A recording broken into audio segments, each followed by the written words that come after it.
Thousands gather for Invasion Day rallies across the country, renewing calls to change the date.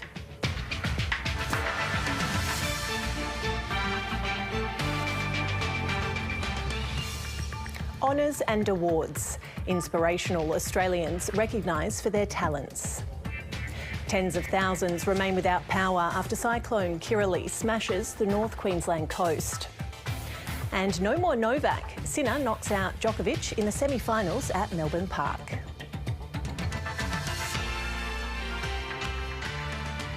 Good evening. Briana Shepherd with ABC News.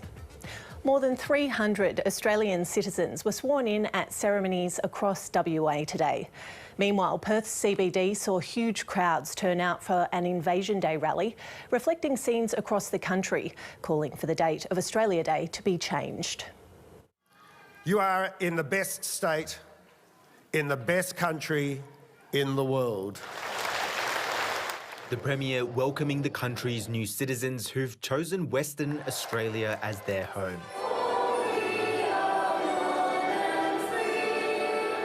I've been here for 18 years and I came when I was 18, so I've been here most of my life.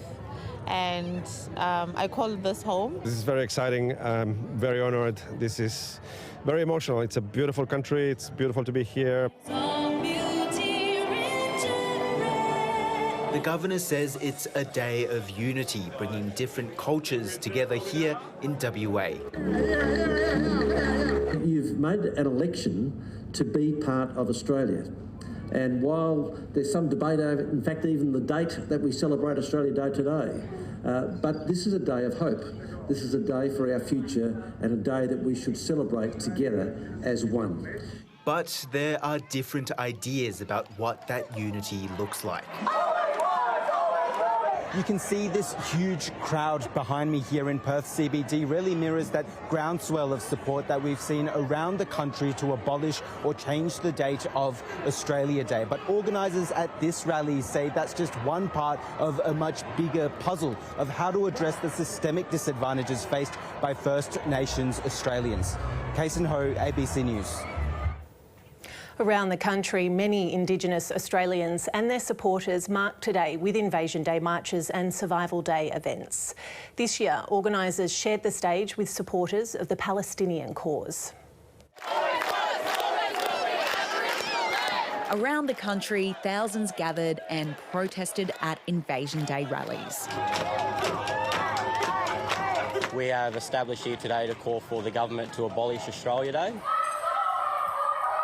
In Canberra, AFP officers struggle to hold back demonstrators, with the front of Parliament closed off as a protest march reached the doors.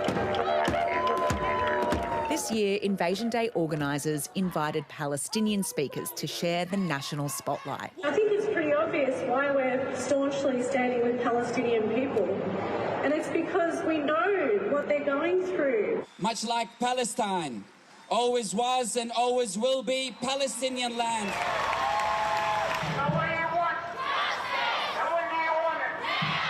This was the first major gathering since last year's failed referendum, and emotions ran high. We're marching for a black future.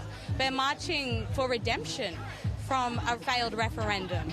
We're demanding that white Australia come to the table and actually engage with us in authentic ways.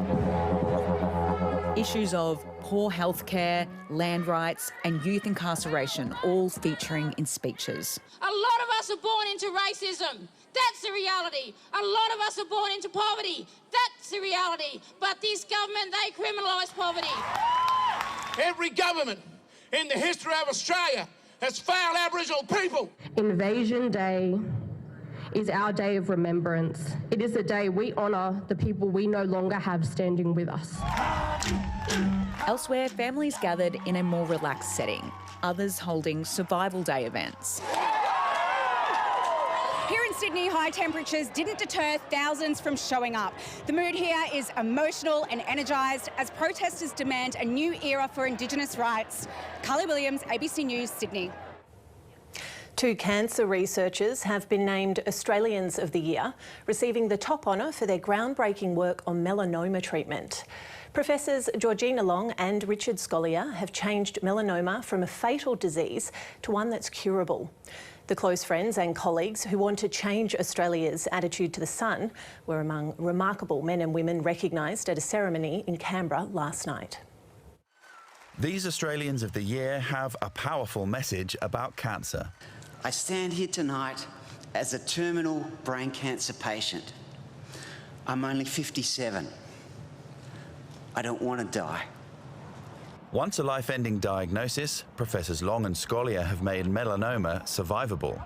Their pioneering treatment activates the patient's own immune system, saving thousands of lives. Now they're experimenting with the same science to fight Professor Scolyer's cancer. And make a difference. If not for me, then for others. On a day many spend under southern skies, the Australians of the Year want the culture of our sunburnt country to change. There is nothing healthy about a tan. Nothing. Our bronzed Aussie culture is actually killing us. An awards ceremony that honoured an empire of the sun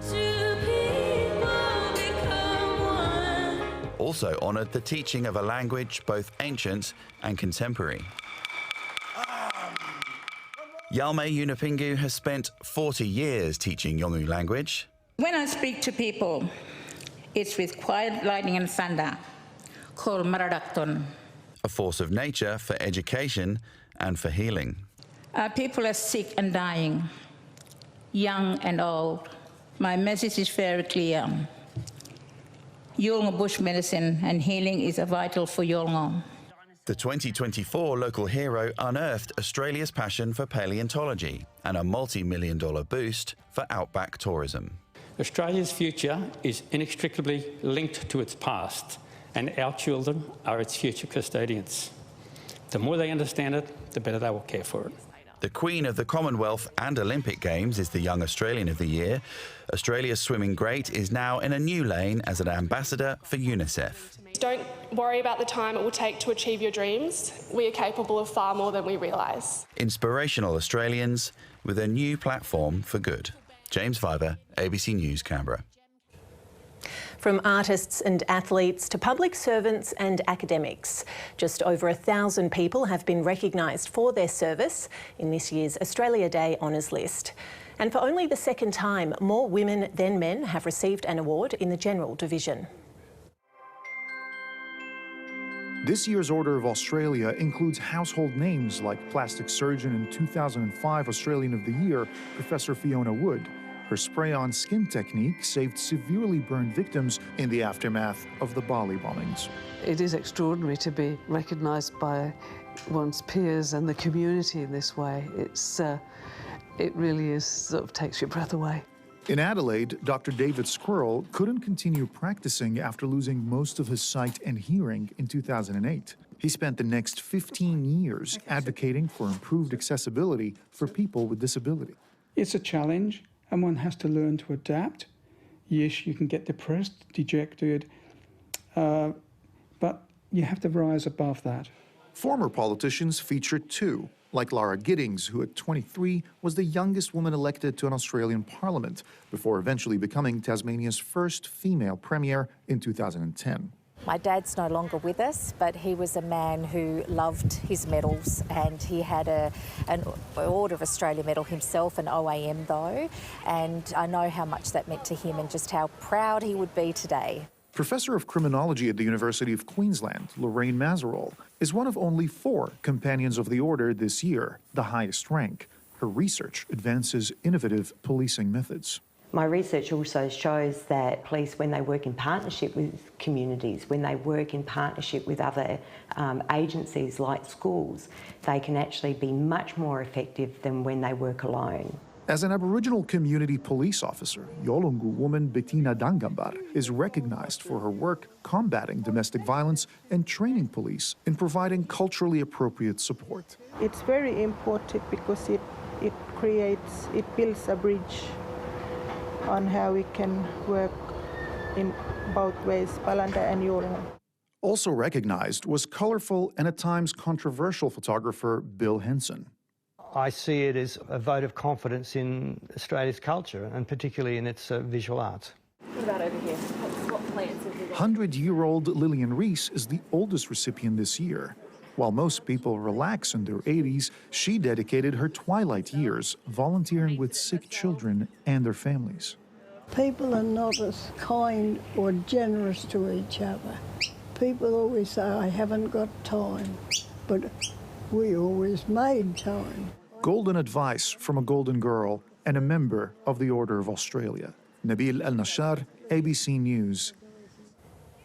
The outgoing head of the Western Australian Cricket Association, a former federal minister and the head of the state's corruption watchdog have all been recognised in the Australia Day honours. WA Cricket Chief Executive Christina Matthews has been appointed a member of the Order of Australia in recognition of her service to cricket as a player and administrator. Former long-serving federal MP Wilson Tuckey has been given a Medal of the Order of Australia for service to the people and to federal parliament. And the Corruption and Crime Commissioner, John McKechnie, has received an Order of Australia for service to the law.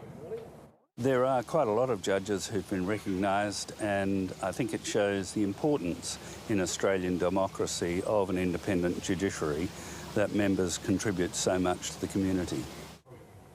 And tens of thousands of people have gathered at Perth's Langley Park to watch the drone and light show on Australia Day. Reporter Briana joins us from Langley Park. Briana, what's the atmosphere like out there? Yeah, it's a lovely atmosphere, Brie, and it's getting very busy. As you can see, people with their deck chairs and blankets are lining all along the Swan River. The light show won't start for another hour, but people have been flooding in nice and early to get the best seat for the show.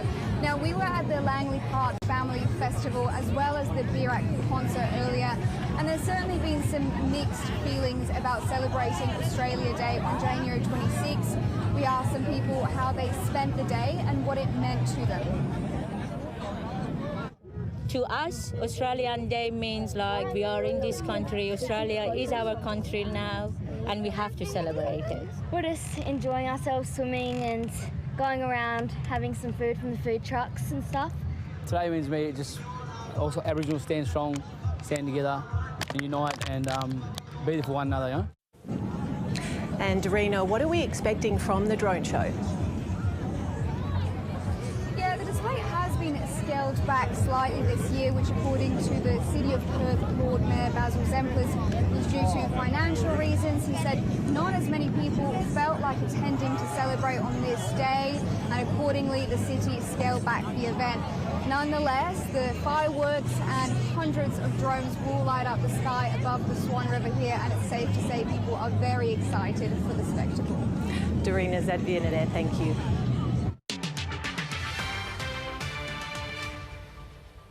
Tens of thousands of North Queenslanders are spending a second night in the dark with ex-tropical cyclone Kirrily wreaking havoc with the region's network. The Chainsaw Army was out in force, beginning to mop up from last night's Category 2 system, but much of the region is relieved to have avoided major damage.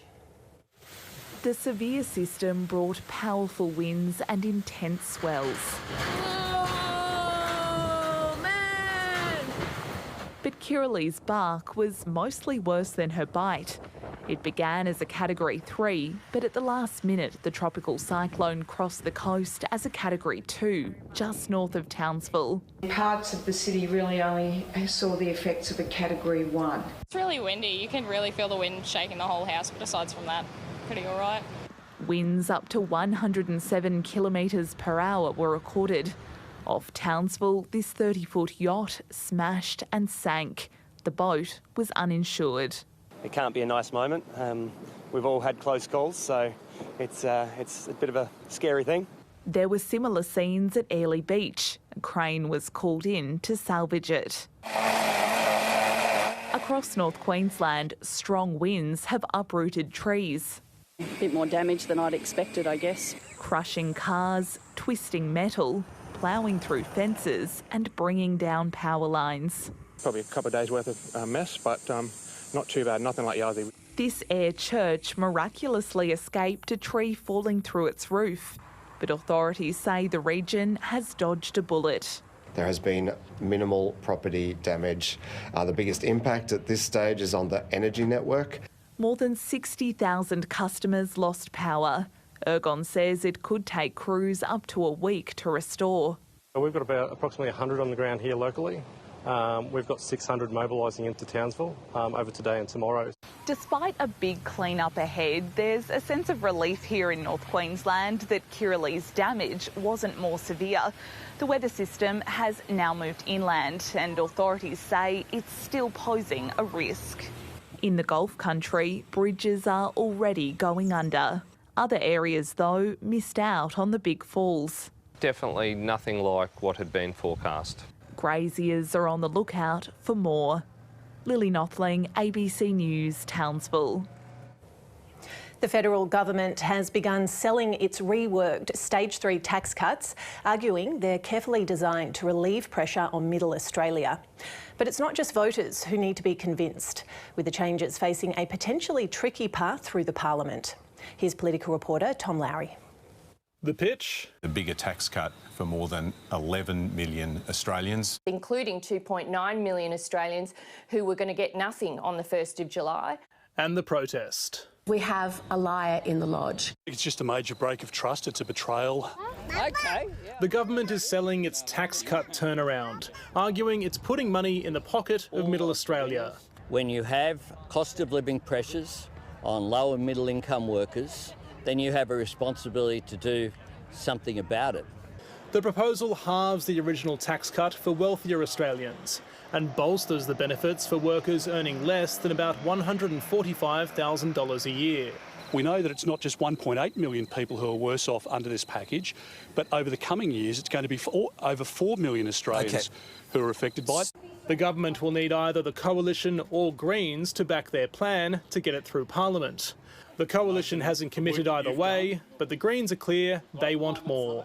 If we're going to change the legislation, then we should do it in a way that really supports low and middle income earners. We'll wait and see. We'll wait for them to go through their mechanisms as well. We'll talk with all of the crossbenchers. Convincing the Parliament is one thing, convincing the public is another. The risk for the government is that voters happily accept and forget a tax cut, but remember a broken promise. Tom Lowry, ABC News, Canberra.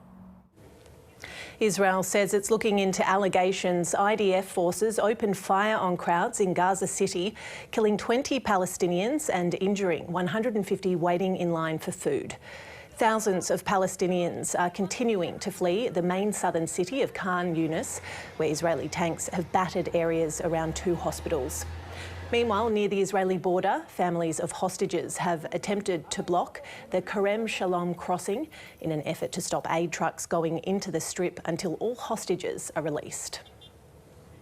The International Court of Justice is preparing to rule on interim measures requested against the Israeli government over its war in Gaza. It comes after South Africa filed a case against Israel, accusing it of committing genocide against Palestinians in Gaza. Europe correspondent Isabella Higgins is in The Hague for the ruling. Well, all eyes will be on this court, with many around the world expected to tune into this highly anticipated decision. Now, while a final outcome in this case could take years, what we're expecting in a matter of hours is an interim ruling on the emergency measures requested by South Africa to try and rein in Israel's assault on Gaza. Earlier this month, we heard the first legal arguments from both South Africa and Israel. Now, lawyers for South Africa claim that the death and destruction levelled by Israel's military amounts to genocide, and claims that genocidal intent has been expressed by all levels of Israel's government. Now, Israel's legal team categorically rejects this. They say that South Africa is grossly distorting the truth and that their actions are justified under international law after Hamas's attack on October 7. So what the judges of the World Court have had to consider is if, whether at first glance or prima facie, Stacey if these allegations against Israel could constitute a breach under the Genocide Convention and if emergency measures are needed to protect the rights of people in Gaza. Now, some have gone as far as describing these emergency measures as having the ability to act as a sort of temporary restraining order in this conflict. But while this interim ruling is legally binding for Israel, it can be ignored and this court does not have any way to enforce it. Former US President Donald Trump has continued to deny sexually attacking writer E. Jean Carroll, claiming the allegation was a hoax. Mr. Trump's testimony in a civil defamation trial lasted roughly 4 minutes and was the first time he spoke in court about the writer's claims. A previous jury found the former president had committed the assault in the 1990s and Ms. Carroll was awarded $7.6 million. The court will now decide what additional damages, if any, Mr. Trump must pay Ms. Carroll over defamatory comments he made about her in 2019. Spain's former soccer chief, Luis Rubiales, will face trial for kissing player Jenny Hermoso without her consent in the aftermath of her team's victory at the Women's World Cup. The investigative judge ruled that Rubiales' kiss after the final in Sydney was unconsented and carried out unilaterally and in a surprising fashion. State prosecutors accused Rubiales of sexual assault and of allegedly trying to coerce Hermanos to publicly support him during the growing backlash against him. The trial date is still to be determined, but if found guilty, Rubiales will face a fine or a jail sentence of up to 4 years. And Novak Djokovic is human after all. Chasing an 11th Australian Open title, the Serbian's reign at Melbourne Park is over after a shock loss to young Italian star Jannik Sinner. Sinner outplayed the world number one over 4 thrilling sets to win through to his first ever Grand Slam final. A win for the new generation of tennis. There's a new king in Melbourne. Jannik Sinner has become the first Italian to reach an Australian Open singles final, beating a man who hadn't lost at Melbourne Park for more than 6 years. The young Italian was on top early. What a start. He broke the Serbian serve and won the opening set in just 35 minutes. Sinner's clean ball striking stunned Djokovic, who lamented unforced errors. Djokovic tried to get the pro-Serbian crowd involved, but Sinner, bursting with confidence, took the second set. Sinner smashing this semi-final. You can't keep a champion down. Amazing. Djokovic forced the third to a tiebreak, saved a match point before staying alive in the contest. It's Djokovic on the breaker. We're going for. But 22-year-old Sinner held his nerve in the fourth. And this time he breaks. Up a break, Sinner served for the match again and a piece of history. The confidence from end of last year has kept the belief that I can play against the best players in the world, and I'm really happy that I can play Sunday my first final and let's see how it goes. But I'm really happy. I come here with a smile and I try my best. And defending champion Aryna Sabalenka will go into tomorrow's final as the raging favourite. Her straight sets victory over Coco Gauff was revenge for losing to the American at the US Open. It will be an enormous challenge for her next opponent, China's Qinwen Zheng, who will make her Grand Slam final debut. Tom Maddox, ABC News, Melbourne Park. A bottom order fight back has helped Australia recover from a disastrous start to its innings, which saw the hosts crash to 4 for 24 early on day 2 of the second test against the West Indies in Brisbane. Usman Khawaja led the recovery with 75 and Pat Cummins smashed 64 before Australia declared 22 runs in arrears to have a bowl under the Gabba lights. The West Indies showed they had plenty of fight on day 1, with the middle and lower order helping the tourists recover from 5 for 64 to go to stumps at 8 for 266. Joshua De Silva's 79 and 71 from Kavem Hodge did most of the scoring damage, while a blistering 32 off just 22 deliveries from Alzari Joseph frustrated Australia's quicks. No respect at all from Joseph. We showed some fight today. We showed fight in Adelaide with the ball. But yeah, it's about just showing people that West Indies, we're still here, and we want to show people that we deserve to be here. On a gloomy second day, the fight continued, Kevin Sinclair making the most of his Test debut.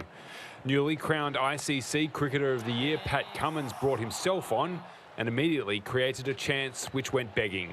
Yes, no. When the wicket finally came, it was entirely of the West Indies making. Oh, run out. Gotta be out. Gotta be out. Before Sinclair made his half-century, as the tourists were eventually dismissed for 311. Australia's run chase started in disastrous fashion. Steve Smith gone for 6 in his third innings as an opener. He wasn't alone in struggling against the tourist bowlers. Edged away, great catch! That is a screamer! Marnus Labuschagne, Cameron Green and Travis Head all departing before the long break as the hosts collapsed to 4 for 24. Mitch Marsh launched a counter-attack. Up and over.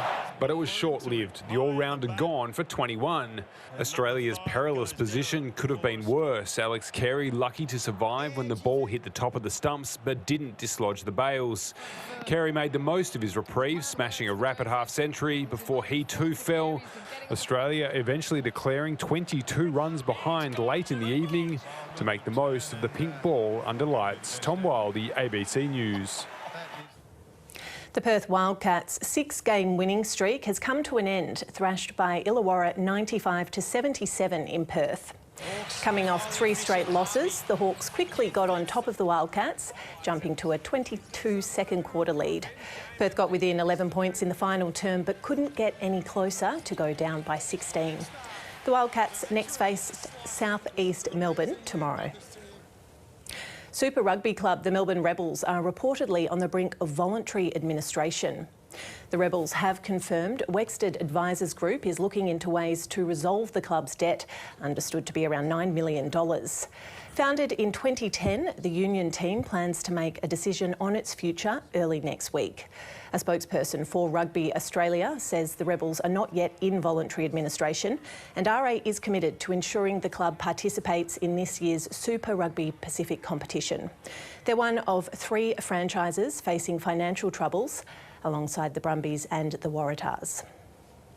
And now with the weather, here's Tabarak Jrood, and it was a lovely start to the long weekend. I mean, wasn't it just beautiful out there, Brie? I am definitely looking forward to getting more of that weather this weekend.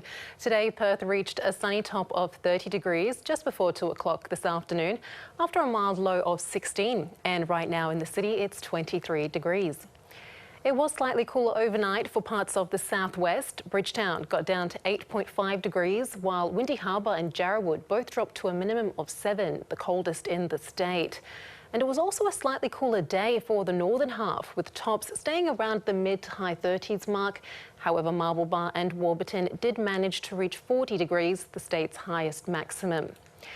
To the satellite, and we can see some decent cloud cover over northern parts of the state, with showers continuing into today. And we've also got some cloud streaming from a low pressure system over the interior. Now that low is starting to weaken and will dissipate into a trough tomorrow. Meanwhile, a west coast trough, which is set to deepen this weekend, will bring warmer conditions for areas like Perth. However, things will cool down on Sunday as a weak cold front is set to brush the southwest coast. Taking a look around the country tomorrow, partly cloudy and 23 for Melbourne and Adelaide, also cloudy in Sydney, heading for a cooler top of 26, while Brisbane could see a shower or two, getting to 36 degrees there.